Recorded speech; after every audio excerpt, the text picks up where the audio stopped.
तो आपकी स्क्रीन पर एक क्वेश्चन आपको इंडिकेट हो रहा है, उस क्वेश्चन करने का वे क्या था। बच्चों आपने इस तरह के क्वेश्चन ऑलरेडी किए हुए हैं। अगर आप इस तरह के क्वेश्चन ध्यान से देखें, एक क्वेश्चन आपने किया -1 से 1 मॉड के अंदर x sin पाई x dx। तो ये बच्चों क्वेश्चन जो है ये एनसीईआरटी के एग्जाम्पल में दिया हुआ है। अब ऐसा ही क्वेश्चन आपको क्वेश्चन नंबर 28 दिया है। तो बच्चों क्वेश्चन नंबर 28 की तरफ आपको ध्यान देना है। और ये जो मॉड है बच्चों, अगर आप मॉड की तरफ ध्यान देंगे तो ये बच्चों मॉड जो है x cos पाई x पे मॉड लगा हुआ है। इस पर आप विशेषकर ध्यान दीजिएगा। तो बच्चों जो आपका जो फंक्शन है वो यहाँ पर है मॉड के अंदर x cos पाई x। बच्चों आपको याद आता है।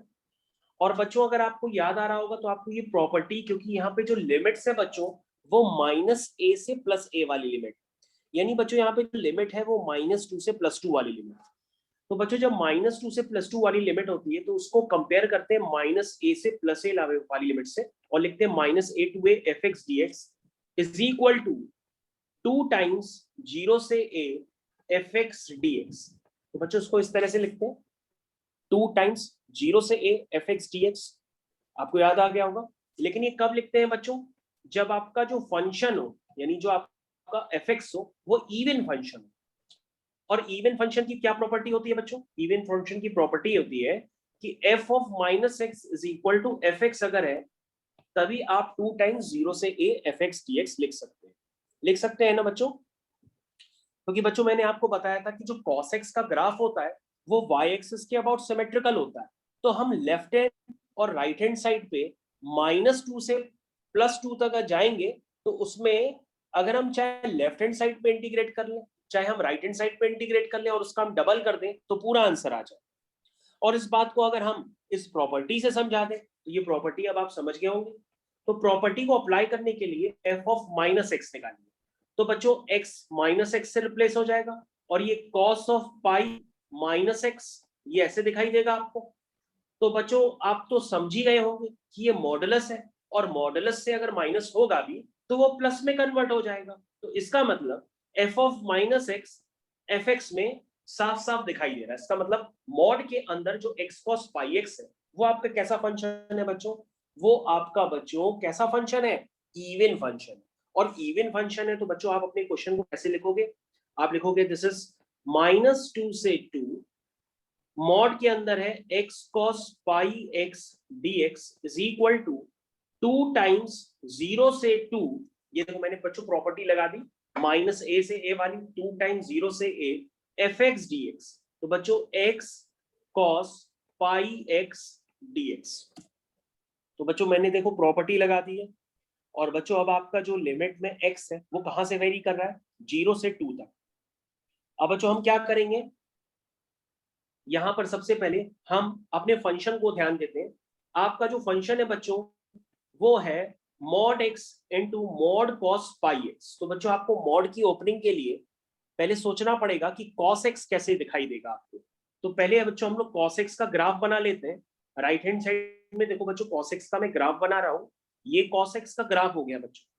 ये देखो बच्चों cos x का graph, this is 0, this is π/2 pi 3π/2 और बच्चों ये पॉइंट हो गया 2 पाई। ठीक है बच्चों। तो बच्चों अगर आप ध्यान से देखें तो यहाँ पर x आपका 0 से 2 है। यहाँ पर बच्चों देखिए अगर आप, तो x जो लाई करता है वो 0 से 2 तक लाई करता है। ठीक है। और बच्चों अगर हम इसमें पाई मल्टीप्लाई कर देंगे पूरे में तो आपका x यानी कि पाई x वो 0 से 2 पाई तक लाई करेगा। यानी बच्चों अब आपको 0 से 2 पाई का इंटरवल देखना है, उसी से डिसाइड करना है कि क्या क्या हो सकता है। तो बच्चों अगर आप ध्यान से देखें तो 0 से π/2 पाई के इंटरवल में तो आपको कौन सा इंटरवल ब्रेक करना पड़ेगा?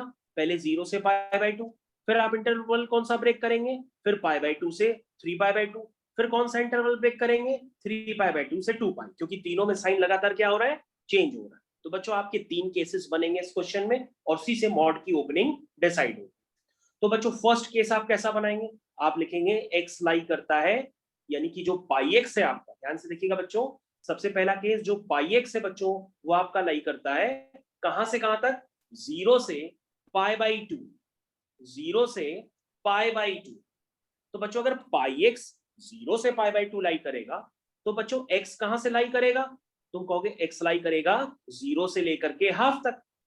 अगर x 0 से बड़ा है तो उसका मॉड पॉजिटिव साइन से खुलेगा, यानी मॉड x बच्चों पॉजिटिव साइन से खुलेगा। ये आपका केस 1 हो गया। fx का जो मॉडुलस ऑफ x है वो पॉजिटिव साइन से खुलेगा क्योंकि x 0 से बड़ा है। और 0 से π/2 में पाई x कैसा है बच्चों, ध्यान से देखो, 0 से π/2 में जो cos x है वो कैसा होता है, पॉजिटिव होता है। तो उसका मॉड भी किससे खुलेगा बच्चों, पॉजिटिव साइन से खुलेगा। यानी बच्चों एक इंटीग्रेशन आपका बन गया, जब x 0 से 1/2 होगा तो दोनों के मॉड पॉजिटिव साइन से खुलेंगे और आपको कुछ इस तरह से नजर आएगा। उसके बाद बच्चों हम सेकंड केस बनाते हैं।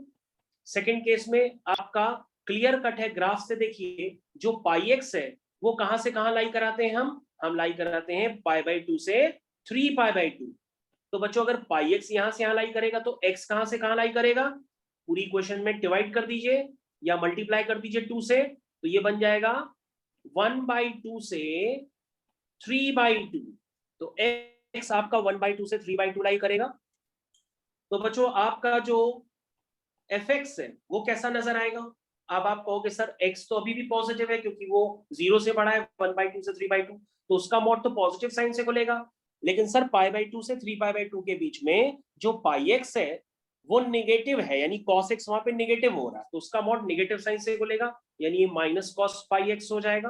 आप ध्यान से देख लो, ग्राफ आपको मैंने बना कर दिया है। उसके बाद बच्चों ये आपका सेकंड केस कंप्लीट हो गया। अगर आप थर्ड केस में जाएंगे तो थर्ड केस में आपको क्या नजर आएगा, जो पाई एक्स है वो 3π/2 से 2π तक जाएगा। तो यानी x कहां से कहां तक जाएगा, तो बच्चों आप कहोगे जो x जाएगा वो 3/2 से कहां तक जाएगा, 2 तक जाएगा। तो उसका मतलब x अभी भी पॉजिटिव है और cos भी पॉजिटिव है 3π/2 से 2π में, तो इसका मतलब दोनों के मॉड पॉजिटिव साइन से खुलेंगे, यानी x cos πx हो जाएगा। तो बच्चों आपके पास यहाँ पे 3 केसेस बने हैं, उन तीनों केसेस को आपको क्या करना पड़ेगा, इंटीग्रेट करना पड़ेगा। कैसे करेंगे बच्चों, उसके लिए मैं नीचे एक बना करके लिख देता हूं, उसको आप देख लीजिएगा। तो बच्चों आपके पास फर्स्ट सेकंड थर्ड केस है, इनको जरा आप ध्यान से देख लीजिए। आपके पास फर्स्ट सेकंड थर्ड केस है, इनको जरा आप ध्यान से देख लीजिए, ठीक है। तो मैं क्या करता हूँ, थोड़ी सी स्पेस यहीं पे नीचे ही कर देता हूँ। तो आपका बच्चों फाइनल इंटीग्रेशन बन जाएगा, this is first case, x लाई करता है 0 से 1/2, उसमें आप लिखेंगे x cos πx dx।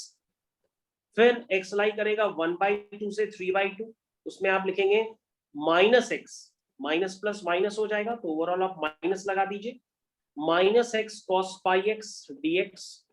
और बच्चों फिर आप लिखेंगे 3/2 से 2। तो आप देख लीजिए बच्चों 0 से 2 तक की लिमिट कंप्लीट हो गई है और ये उसमें पॉजिटिव है, तो x cos πx dx। अब बच्चों आपको इसको सॉल्व करना है, आपका आंसर निकल करके आ जाएगा। और किसी बच्चे को अगर x cos πx का इंटीग्रेशन नहीं आता है तो वो भी मैं आपको उस लेवल पे बता सकता हूँ। पहले आप इतना समझने की कोशिश करिए कि ये इंटरवल कैसे ब्रेक हुआ, और आपने ये क्वेश्चन तभी जल्दी समझ में आ सकता है जब आपने एनसीईआरटी का question mod of x sin πx वाला किया हो, वो भी इसी का ही एक रूप है, वो आपने किया होगा तो ये आपको बहुत जल्दी जल्दी समझ में आ गया होगा। और बच्चों अगर किसी को ये इंटीग्रेशन ही नहीं आता है कि x cos πx का इंटीग्रेशन कैसे करते हैं, तो वो भी मैं आपको दिखा सकता हूँ। ये देखिए बच्चों, this is x cos πx का इंटीग्रेशन कैसे करेंगे। इसको इंटीग्रेट करने के बाद 3 बार लिमिट चढ़ाएंगे, एक बार 0 से हाफ, एक बार हाफ से 3/2 और फिर एक बार 3/2 से 2।